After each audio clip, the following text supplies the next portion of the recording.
egunon, ongi etorri Zinemaldiara. Bienvenidos al festival. Vale, si podéis sentaros ya y coger vuestros sitios.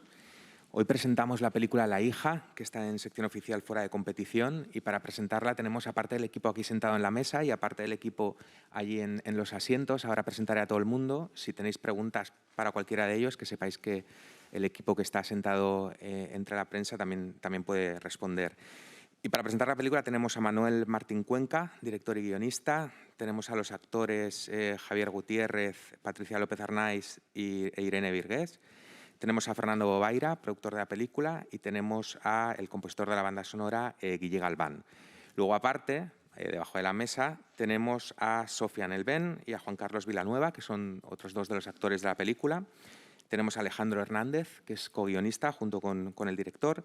Y tenemos también a los componentes del grupo de Tusta Morla, que forman parte de la banda sonora de la película, que son Jorge González, Álvaro Benito, Juan Manuel Latorre, David García y Pucho. ¿Vale? Pues para empezar con la rueda de prensa, yo quería ver si tal vez el director y el productor, Manuel Martín Cuenca y Fernando Bobaira, podían explicarnos un poco de dónde surge este proyecto, esta idea, hasta dónde llega. Empieza tú, Fernando. Bueno, pues yo hago una pequeña introducción.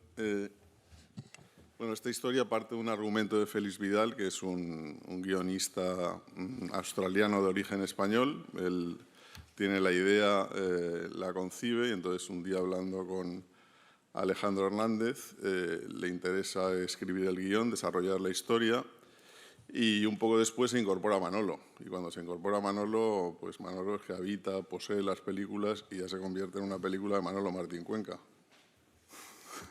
Sigue tú. Bueno, había, efectivamente, Alejandro me habló de esta historia, había una semilla, era una historia mucho más de género cuando estaba antes de que yo entrara, y me habló un poco de la semilla de la película, una pareja que no puede tener hijos y que han estado luchando, ha perdido hijos y quieren ser padres. Y bueno, me interesó mucho el aspecto de la posible ambigüedad moral, y a partir de ahí pues entré yo y la llevamos un poco a Andalucía, a mi terreno, como dice Fernando, ¿no? Vale, pues vamos a pasar al rundo de preguntas. Ya sabéis, me podéis levantar la mano. A ver, ¿se me oye? Sí. Mi pregunta es para los actores. Estaba viendo la película y hay algunos ratos en los que el protagonista miente con un descaro y te lo crees completamente y con un nivel de detalle que da un poco de miedo. Entonces me estaba preguntando si como actores alguna vez os da problemas esto, que en la vida real vuestros amigos o vuestra familia sospeche un poco de vosotros porque actuáis bien, y eso a mí me haría sospechar mucho. Nos has descubierto. Bueno, eso, el mentir bien forma parte de la dirección de actores. Con Martín Cuenca hay un trabajo previo, un proceso creativo muy profundo en el que uno llega al set con mucho trabajo hecho. Él tiene una metodología de trabajo muy particular que se basa mucho en improvisaciones y en algo que a mí me gusta mucho cada vez más, que es que el guión es como un mapa al que, bueno, está ahí y hay que hacer caso, obviamente, pero también hay que dejar que la historia, los personajes fluyan, vivan, y la interpretación se convierte en un juego en las películas de Martín Cuenca, ¿no? A la pregunta de si nosotros tenemos problemas a la hora de interpretar fuera de un set, yo es que en la vida vivo, no interpreto, con lo cual sí es cierto que hay como una idea de que los actores tenemos que ser divertidos, tenemos que, ¿no?, ser gente como diferente al resto, cosa equivocada, ¿no? Somos seres normales y no vamos con una careta puesta, yo por lo menos en la vida no voy con una careta puesta. No sé si alguno de los otros actores también quiere participar y hacer algún comentario. ¿Queréis decir algo? ¿Tú mientes mucho, Irene?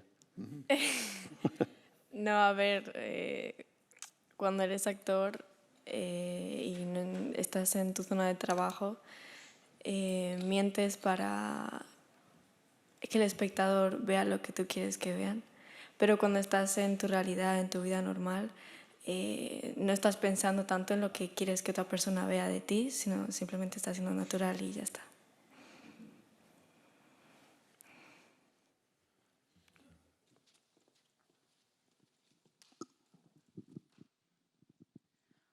Hola, bueno, primero felicidades a todos por esta inquietante película. Ha estado genial. Son dos preguntas. Una para la pareja, digamos, protagonista, ¿no? Que verdaderamente creen que eso iba a salir bien. Y para Irene, desde el principio ella sabía que no iba a entregar a su hija y que va a seguir el juego. No sé, pregunto, ¿eh? Muchas gracias.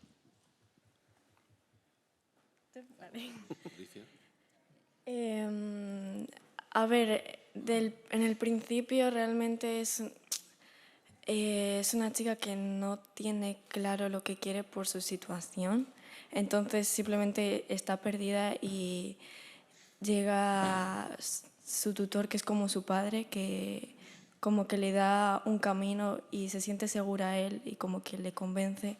Entonces, sin saber claro, se agarra a eso porque es lo que le hace sentirse más segura.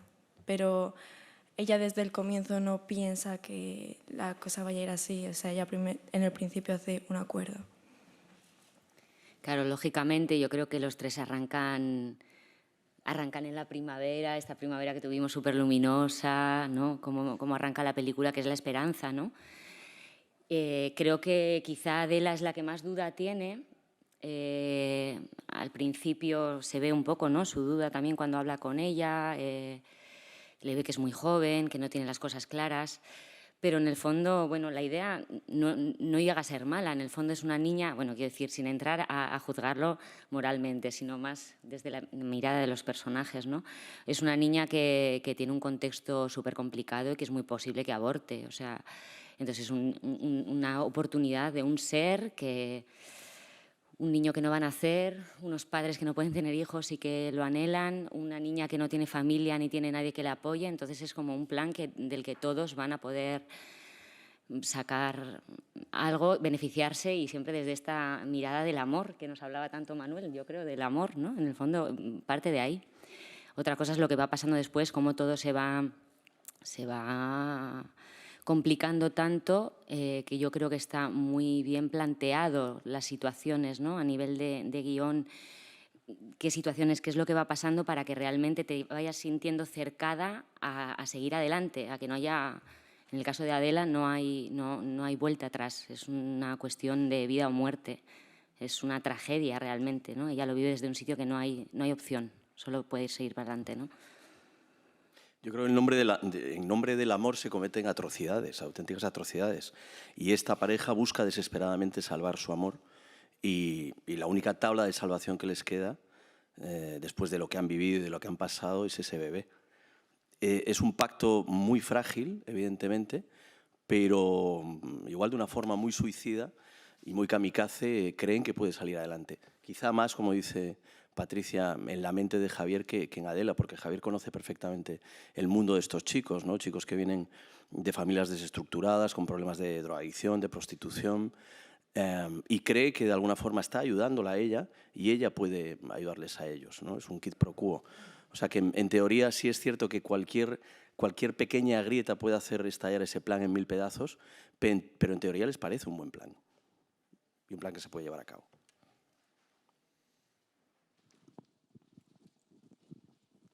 Enhorabuena, Susana, para el cine puede esperar. Quisiera preguntar a Manuel si tenía claro la elección de los intérpretes, volver a trabajar con Javier, y también el lugar donde desarrollar la película, que creo que tiene una importancia extraordinaria, volver a, o sea, rodar en Jaén. ¿Por qué ha sido? ¿Por qué se ha decantado por esta localización? Bueno, el proyecto, aunque venía un poco de antes, tal y como está concebido ahora, proviene un poco de la época que estábamos aquí estrenando el autor. El caso un poco de cada actor o actriz ha sido un encuentro diferente con Javier. Me parecía que, aunque no estaba todavía hecho el guión tal y como representaba, como primero la relación y el trabajo que habíamos hecho juntos, y Alejandro y yo lo hablamos, y Fernando, y representaba ese hombre común con el que eres capaz de identificarte, que al mismo tiempo iba a traspasar un montón de cosas, de líneas, con una gran ambigüedad moral, y iba a cometer atrocidades. Entonces me parecía que Javier aportaba ya de entrada mucho a ese personaje. Yo digo que a mí me interesan más que los actores y la técnica, me interesan las personas que hay detrás y lo que son capaces de dar inconscientemente al personaje, a la encarnación. En el caso luego vino Patricia. Nos conocimos a través de las directoras de casting, Eva Leira y Yolanda Serrano, hicimos una prueba, fue un viaje muy, yo creo que todavía recuerda también ella la prueba que hicimos, las cosas que yo le propuse, pues fue un viaje muy bonito en ese momento. Y luego, pues Irene apareció un poco más tarde, porque es un largo proceso de casting que hicimos en Madrid, en Jaén, y de repente pues la encontramos y fue un poco como historia de amor desde el momento en el que la vi. A mí me encanta, yo la llamo mi actriz japonesa, porque tiene un punto de delicadeza, de interpretación que parece muy sutil, muy hermoso. Y fue un poco, pues eso, el encuentro de los tres por caminos diferentes. Y Jaén estuvo siempre desde el principio en el concepto de la película, tal y como yo la había pensado, la había imaginado, intuido. Jaén es un lugar mítico, en cierto sentido, especialmente para mí, que estuve en la Sierra de Segura cuando tenía 8 o 9 años, hice mis primeras colonias, mi primer campamento, mi primer viaje lo hice en Santiago de la Espada. No había vuelto, pero yo sé que hay en el territorio de la Sierra de Jaén, es bastante desconocido y un lugar muy especial. Y yo decidí que, lo hablé con Alejandro, le dije, vamos a escribir esta historia en Jaén con Fernando, y lo primero que hicimos antes de ponernos a reescribir la historia para llevarla a mi terreno, como hemos hablado, pues nos fuimos a hacer un viaje a Jaén. Alejandro y yo, los dos recorrimos Él no conocía el lugar, yo lo conocía hace mucho tiempo, y ahí fue un poco el encuentro. Para mí el espacio habla, el espacio, la geografía, es un personaje. Y primero es la geografía y luego la historia. Hola, buenos días a todos. Yo quería preguntar precisamente en torno a esto que estabas comentando. Esta es una película que convierte la maternidad, algo tan dulce como la maternidad, en algo muy desasosegante y casi película de terror, ¿no? Al final, para hacer llegar a este clima, a esta atmósfera. ¿El aislamiento os fue bien? ¿Cómo lo trabajasteis? Bueno, el aislamiento era necesario de todas maneras contar que esta pareja está en un lugar donde de alguna manera hay ahí como no puede haber otra cosa, ¿no? Hay una deconstrucción, no van a hacer esto en plena ciudad, ¿no? La base de todo esto es que queríamos contar una película que de alguna manera fuera algo muy primordial, muy primitivo. Una historia que podría haber ocurrido hace 15.000 años en una cueva, entre dos mujeres, una que no puede ser madre y otra que sí es madre, de manera casi inconsciente, fácil, porque la naturaleza no es justa ni injusta, es lo que es. Y ellos que de alguna manera han sufrido la injusticia, que ellos sienten como injusticia, se sienten legitimados para ir más allá.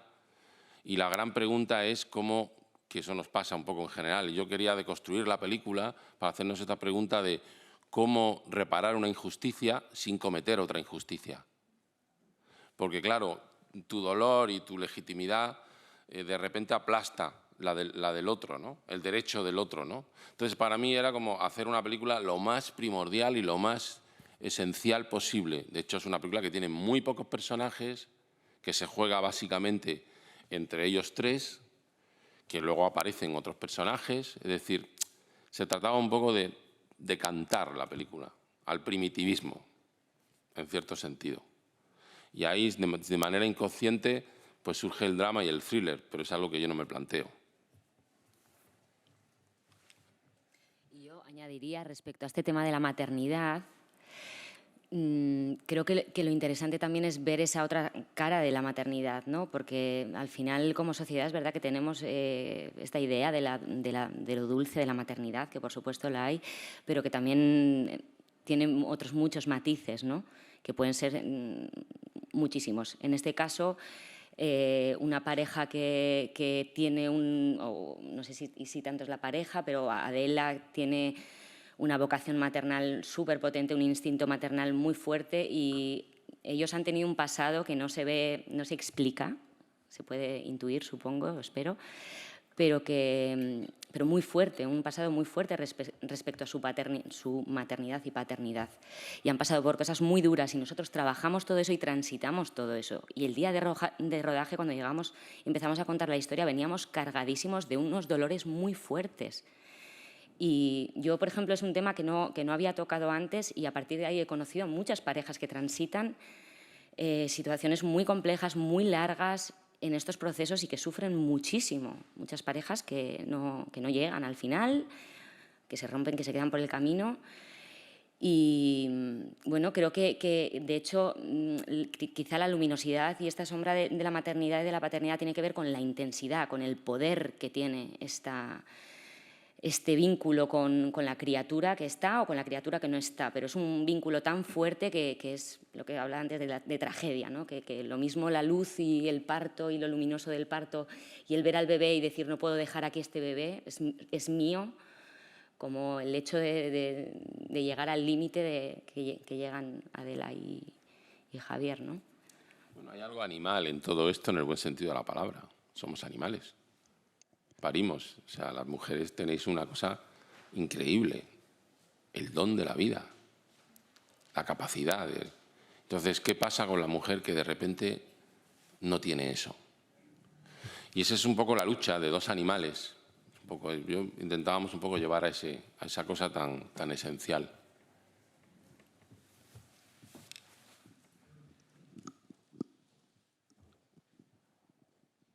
Bueno, primero que todo, daros la enhorabuena por la película, y mi pregunta va dirigida a Irene, sobre cómo has llegado a encarnar este personaje que ha supuesto para ti, y luego cómo habéis establecido esa relación, tanto madre de acogida como hija de acogida.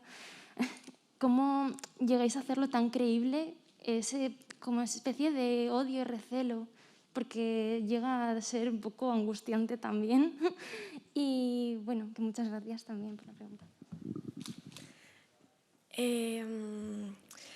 A ver, antes de rodar, sí es verdad que teníamos mucho trabajo, tanto con el guión como simplemente entre los actores, improvisando y hablando y creando situaciones y hablando sobre nosotros, sobre la vida.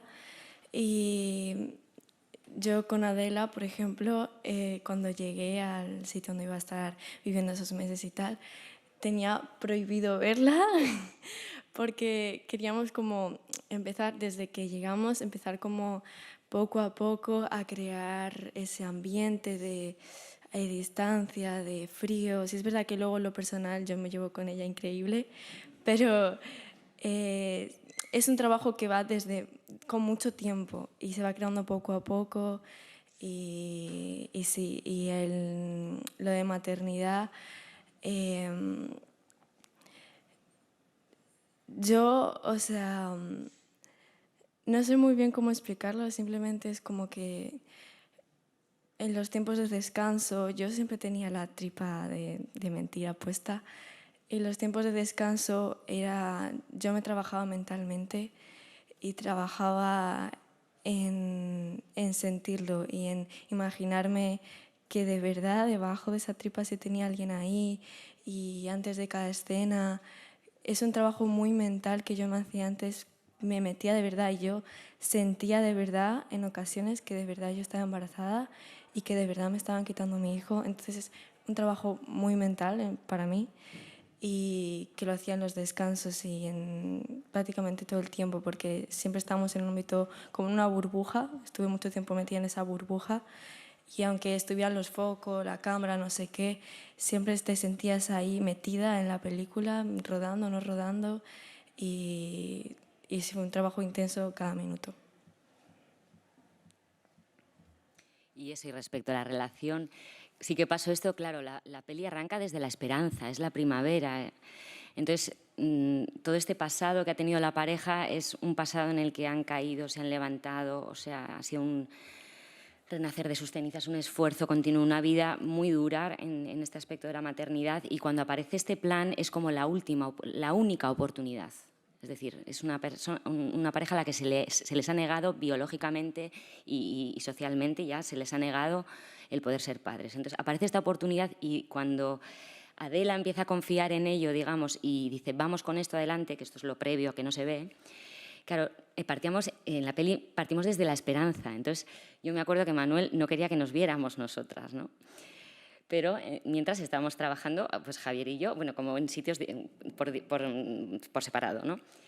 Y yo tenía muchísima intriga de saber quién... Claro, pero era una intriga porque para mí, o sea, hay una maternidad compartida. Y yo quiero saber quién es ella. O sea, había una cosa que tenía muchas ganas de conocerla. Y un día nos cruzamos. Y yo, el día que me crucé con ella, no me crucé como actrices de hola, ¿qué tal? No, o sea, había una cosa de Adela, de conocer a Irene como quien va a ser madre conmigo. Había algo ahí, un hambre ya que nos había generado Manuel a base de... Y luego, claro, rodando, es que es tan duro lo de Adela. De verdad, es que hay muchas cosas que no sabéis, son secretas, pero es muy duro el viaje de esta mujer, lo que le ha pasado. Entonces, por ejemplo, la escena de la tripa. O sea, que hayas vivido todo lo que has vivido, que hayas conseguido levantarte y que no puedas, estás yerma. No puedas, no hay manera. Y que llega una niña que accidentalmente tiene un bombo así, que le da igual, que no sabe si quiere el hijo, si no lo quiere. Que tú te hagas un cojín en tu casa con una tela color carne, lo rellenes de algodón y te lo metas ahí para que la sociedad te vea y tú bajes con tu tripa falsa y que venga ella a quitártelo. O sea, desde el dolor que tiene ella, de verdad que había muchas cosas luego en la complicidad entre ellos dos. También los celos, o sea, hay muchas cosas que están en el guión y que de verdad a mí me ponían en un sitio en el que, o sea, claro que había entre nosotras choque, hay un celo también, había celos. Luego hay una parte que se ha quedado fuera en el que también había una cercanía, que ellas también había como un acercarse. Y de hecho yo recuerdo la escena cuando Osman y Irene nos dicen que se van a quedar con el bebé, que se ha quedado una toma que es bastante serena por mi parte, pero hubo una que se me cayeron los mocos hasta las rodillas, o sea, porque de repente me dice que se va a quedar con el bebé y cuando yo le digo que no, que es mi hija, lo doloroso no era que ya no va a serlo, sino que yo le entendía a ella también. O sea, estas situaciones de la vida en las que no puedes escapar al drama, es que es horrible porque si yo me lo quedo te lo quito a ti y yo a ti ya te quiero y me duele quitártelo, pero si te lo quedas tú me muero yo. O sea, esto.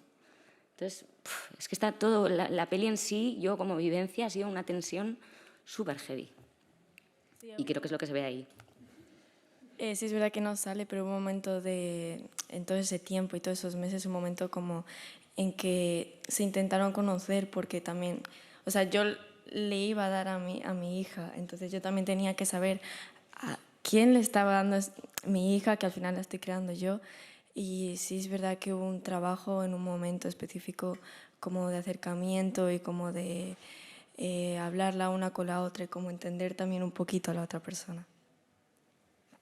Este sentimiento del que hablaba Patricia, del drama, donde todo el mundo pierde de alguna forma, este drama complejo a mí me estaba recordando cuando estaba hablando a la nana que estás cantando a lo largo de la película, ¿no? Entonces me interesaba también saber, también por parte de Guille y del director, cómo había sido la construcción de esa melodía, de esa banda sonora y de esa nana específicamente.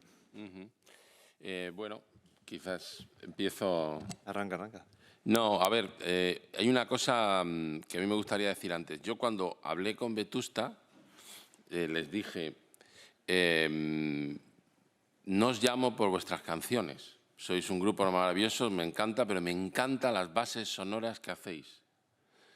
Me encanta el sonido que podéis, o sea, intuyo la banda sonora que pueda haber. Porque de hecho han hecho para mí la banda sonora soñada, que yo soñé. Maravillosa. Entonces, había una oportunidad, tenemos en el guión un momento en el que cuando nace el bebé, pues empiezan a cantar, o sea, habíamos escrito que podía cantar una nana. Entonces, les hablo a ellos de la posibilidad de, oye, si hay algún lugar donde podría haber una canción, es en una nana. Si podéis mandarme una melodía o algo, o sea, pensar que de alguna manera lo que también tararea la actriz sea vuestro. Y ahí un poco, yo les tiro la pelota, con la idea de, yo os tiro la pelota, ellos hacen lo que sea, me tiran la pelota a mí, luego yo se la paso a Patricia, la canta, la hace suya, y luego vuelve la pelota otra vez a ellos y hacen Reina de las Trincheras. Eso es un poco, en resumen, desde mi punto de vista. No sé cómo lo vivisteis vosotros. Sí, bastante acertado, ¿no? A nosotros nos llama Manuel y nos plantea un reto que yo creo que es doble, ¿no? El primero es hacer nuestra primera banda sonora y el segundo es hacer una banda sonora siendo un colectivo, ¿no? Siendo un grupo, que es algo poco frecuente, ¿no? Cuando nos contó la historia, los guiones y fuimos hablando durante mucho tiempo, fuimos también al rodaje, lo que queríamos definir, lo que ha contado Manuel, es una película muy radical en el sentido de muy básica, dicho ancestral, creo, donde todo lo superfluo está fuera, ¿no? Entonces nos propusimos hacer una película donde la música surgiera de la propia historia, ¿no? Literalmente, ¿no? Y decir, bueno, ¿qué pasa si en lugar de utilizar instrumentos lo que hacemos es utilizar las pistas de audio de la propia película, trabajar con Eva Baliño, la sonidista, y con Maite, con la gente que ha hecho la postproducción de sonido, y por medio de trabajo también de software, ¿no? Convertir esos sonidos en instrumentos, ¿no? El viento, los motores de los coches, las gotas de agua cayendo, y de repente ahí empezamos a tener una paleta sonora que pensábamos que ayudaba mucho a ver la película sin saber lo que era banda sonora y lo que era sonido directo. Y yo creo que funcionaba además muy bien con todo el trabajo que estaban diciendo ellos, ¿no? Yo recuerdo siempre, Manuel decía, es una película en la que hay que trabajar con sordina, ¿no? Todo va con sordina, el trabajo de los actores y de las actrices, y la música también, ¿no? La música, de hecho, está en lugares que no son los habituales, ¿no? Cuando hay un paisaje, una secuencia larga, ahí no hay música, ¿no? Porque Manuel quería que hubiera sonido, ¿no? Quería que saliera de la imagen, ¿no? Todo lo que tuviera que ver con la experiencia del audio, ¿no? Y nosotros ahí lo que trabajamos, y la nana que propuso Juanma y que se convirtió en Reina de las Trincheras, era conseguir una melodía que en un momento determinado de la canción, de la película tiene banda sonora hasta un momento determinado, y en un momento determinado, el último tercio, nosotros le damos como el testigo a Adela para que se haga con esa banda sonora, y a partir de ese momento deja de haber música nuestra y es ella la que empieza a tararear en distintas secuencias una nana que desde el principio queríamos que no fuera reconocible, que pudiera ser una nana anónima que estuviera por ahí en la tradición popular y que cualquier persona que la escuchase pensara que es una canción que no es de Vetusta Morla, sino que podía ser una canción que le cantaba a su abuela de pequeño y que reconocía, que no sabe si es de la época de la guerra, de antes, de después, del sur, del norte. Y yo creo que ese ha sido el reto más bonito por nuestra parte, intentar conseguir una canción como Reina de las Trincheras que nadie supiera de dónde venía, ¿no? Y que en realidad venía de una mamá que le tararea eso a un bebé recién nacido para que se duerma, ¿no? Luego también creo que la parte... Nosotros no estuvimos el día que rodasteis el audio del final, pero creo que también fue bonito, ¿no? Porque tú la cantas al lado de la cámara. Cuando le hablamos de todo este concepto de cómo podía ser la nana y tal, no sé qué, ellos me enviaron y empezamos, pasó una cosa muy bonita, que Patricia empezó a cantarla y de todo el equipo empezó a cantarla, claro, la hacía a su manera. Y ella decía, pues yo no la voy a cantar bien, digo, da igual, o sea, tú la cantas a tu manera. Entonces a mí eso empezó a ayudarme un poco a cambiar la planificación y la puesta en escena de toda esa parte final. Y de hecho el final de la película no estaba exactamente como está escrito en el guión, era de otra manera, pero a mí se me ocurrió que el final, el último plano, por ejemplo, de la película y muchas cosas de la planificación estaban inspiradas por la música, por lo que ellos me habían dado. Y entonces, de hecho, hay muchas cosas que están como rodadas en directo. Es decir, yo ponía en off a Patricia con un micro, ocurrían las cosas, ¿no? El contracampo, y ella en off, cuando yo sentía que tenía que empezar a sonar la música, le daba la señal y ya empezaba a cantar. Y todo eso es un poco lo que está en la película. Muchos de los planos que se oye está ella cantando en off. Eso le daba una energía al rodaje. Es que yo creo mucho en eso, en la energía, en el ritual, no sé si luego cada uno opinará lo que quiera de la película, pero para mí el cine es una convocación de la magia. Es una cosa primordial y ancestral. El fuego, la música, no hay dos tomas iguales, ocurre o no ocurre. Bueno, me voy a poner muy espiritual y yoguístico, pero así que me callo. Vale, desgraciadamente tenemos que dejarlo aquí. Os pido un fuerte aplauso para el equipo y asiento a todos los que queríais hacer más preguntas.